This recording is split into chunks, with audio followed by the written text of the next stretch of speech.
Hi மக்களே, வாங்க. Good morning, வணக்கம். இந்த அடுப்பை பற்ற வச்சு சட்டை வச்சுட்டேன், தோசை சட்டை வச்சுட்டேன்.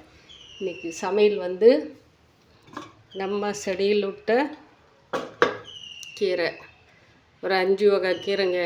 பசலாக்கீரை, பொன்னாங்கண்ணி கீரை, தண்டுக்கீரை, புளிச்சக்கீரை எல்லாமே போட்டு, அதாவது கொள்ளு பருப்பு, உழுவலுன்னு சொல்லுவாங்க சில இடத்துல, கொள்ளு பருப்பு போட்டு செஞ்சுருக்கிறேன். சும்மா ஒரு கொஞ்சோண்டு கொள்ளு வறுத்து போட்டு, அது பருப்பு பண்ணி போட்டு, பூண்டு, சின்ன வெங்காயம், பச்சை மிளகாய் எல்லாம் போட்டு வேக வச்சு, அதாவது எண்ணெய் விட்டு மஞ்சத்தூள் போட்டு வேக வச்சு 2 தக்காளி கட் பண்ணி போட்டு நல்லா வேக வச்சு கடைஞ்சி தாளித்து எடுத்து வச்சுட்டுங்க. ஏன்னா அது கொஞ்சம் லேட் ஆகுன்னு சொல்லிட்டு இது மண் செட்டிலே. அடுத்தது வந்து என்னோடய டிஃபன் கஞ்சி உப்பு போட்டு வச்சுட்டேன். சாதம் வடித்து வச்சுருக்கிறேன். ஏன்னா சாதம் சாப்பிட்றதுக்கு பையனுக்கு டைம் கிடைக்கிறதில்ல. பாருங்கள், நேற்று வச்ச சாதம் இதில் கொஞ்சம் இருக்குது, இதுவும் சூடு பண்ணி வச்சுட்டேன். இது குழம்பு நேற்று வச்சது ஈஸியாக இருந்தது, அதுவும் சூடு பண்ணி வச்சுட்டேன். இப்போ வந்து பாருங்கள், இதில் மிளகு, ஜீரகம் போட்டிருக்கிறேன், கருவேப்பிலை போட்டிருக்கிறேன், வெங்காயம் நறுக்கி வச்சுருக்கிறேன். மிளகாய் மட்டும் போடல, மிளகு போட்டேன். இது வந்து ரவையும் கொஞ்சம் கோதுமை மாவும் போட்டு உப்பு போட்டு ஊற வச்சுருக்கிறேன். வெங்காயம் அரிஞ்சு வச்சுருக்கிறதும் பெரிய வெங்காயம் தாங்க. இதில் மிளகு போட்டு வச்சுருக்கேன், ஆல்ரெடியே மிளகும் போட்டு வச்சுருக்கிறேன். 1 2 இதாங்க மிளகும் போட்டு வச்சுருக்கிறேன்.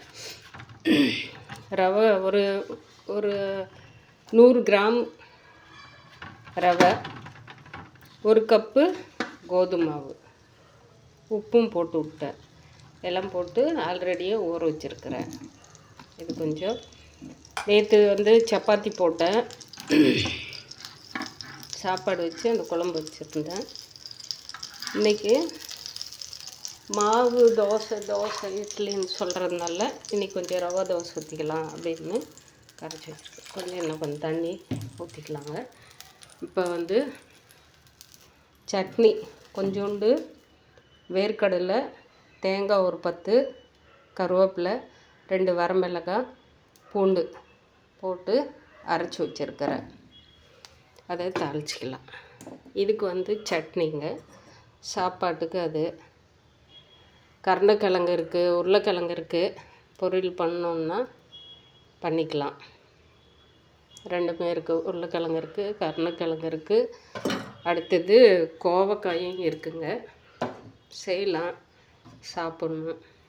இதே வந்து சாப்பிட்றதுக்கு நம்ம கரெக்டாக செஞ்ச என்ன இருக்குது அப்படின்னுமா, செஞ்சு வச்சு எதுக்கு இப்படி செஞ்சுருக்கிற அப்படின்னுமா.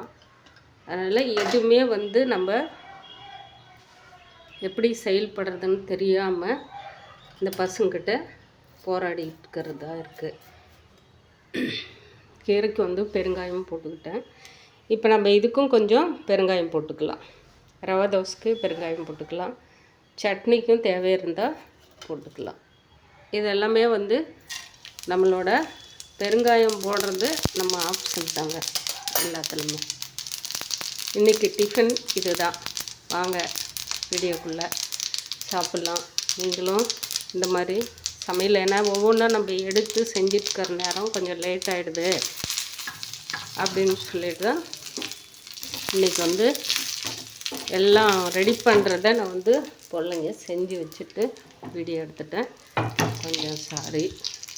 சட்னி தாளிச்சிடலாங்க. நெய் ஊற்றிட்டேன். இந்த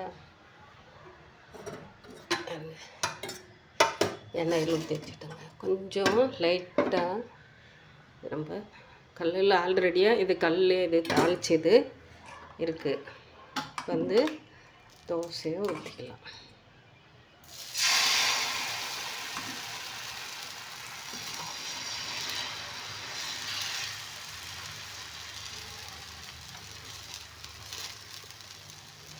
மைதா போட்டு செய்கிறதுக்கு கொஞ்சம் இதாக இருக்கும். நம்ம இது கோதுமை மாவில் செய்கிறதுனால இப்படி தாங்க இருக்கும். நம்ம இப்படி தோசைக்கல் எப்படி எடுத்து இது பண்ணோம்லான்னா நல்லாயிருக்கும். எல்லாம் ஹோட்டலில் வைக்க போகிறோம்ப கொடுங்க.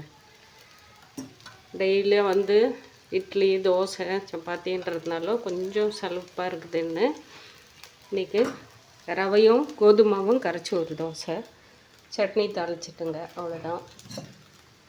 ஜீரக தண்ணி. இப்போ இந்த மழை மூடத்துக்கு மழை பெஞ்சிட்டே இருக்கு இல்லைங்களா, தண்ணி குடிக்கிறதுனால ஜில்னஸ் தண்ணி குடிக்கிறதுனால ஒரு மாதிரியாக இருக்குது. அதனால் ஜீரக தண்ணி வச்சுருக்குறேங்க, குடிச்சிக்கலாம்னு சொல்லிட்டு. நீங்களும் இந்த மாதிரி கீரை தோசை சட்னி சாப்பாடு காய் இருக்குது. மத்தியானத்துக்கு நமக்கு பிடிச்ச இப்போ 2 காய் 3 காய் இருக்குது. எது வேணுனாலையும் சாப்பாட்டுக்கு பொருள் பண்ணிக்கலாம். இன்றைக்கி சமையல் இதுதாங்க மக்கள். வாங்க சாப்பிட்லாம். இந்த மாதிரி நீங்களும் செஞ்சு சாப்பிட்டு எனக்கு ஒரு ஆய் போடுங்க. இது சின்ன சமையல். பாய் மக்களே.